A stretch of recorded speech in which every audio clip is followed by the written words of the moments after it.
জাতীয়তাবাদী স্বেচ্ছাসেবক দল সিলেট মহানগর শাখার সংগ্রামী সদস্য সচিব, আন্দোলন সংগ্রামের অগ্নিমিশাল রাজপথ প্রকম্পিত করে যে এই স্বৈর শাসকের কারাগারে দীর্ঘ প্রায় 3 মাসের কাছাকাছি কারাবন্দী অবস্থায় ছিল। আজকে তার রেখাকে আমরা বের করতে সক্ষম হয়েছি। সেই উপলক্ষে আয়োজিত আজকের এই কারা ফটকের সংবর্ধনা অনুষ্ঠানের উপস্থিত সিলেট জেলা এবং মহানগর বিএনপির নেতৃবৃন্দ, উপস্থিত যুব দলের নেতৃবৃন্দ, স্বেচ্ছাসেবক দলের বিভিন্ন পর্যায়ের নেতৃবৃন্দ, ছাত্র দলের নেতৃবৃন্দ, শ্রমিক দলের নেতৃবৃন্দ, জাসাসের নেতৃবৃন্দ, সবাইকে সিলেট জেলা বিএনপির পক্ষ থেকে আন্তরিক শুভেচ্ছা এবং অভিনন্দন। সবাইকে মাহে রমজানুল মুবারক।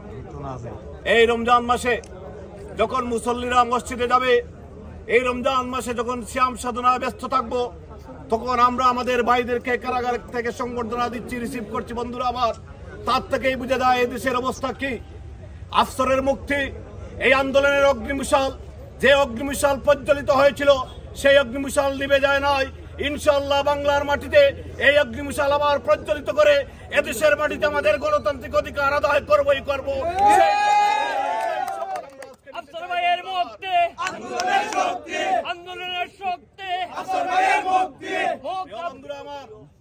আফসর খান সহ এখানে প্রায় 450 মানুষ কারাগারে ছিল।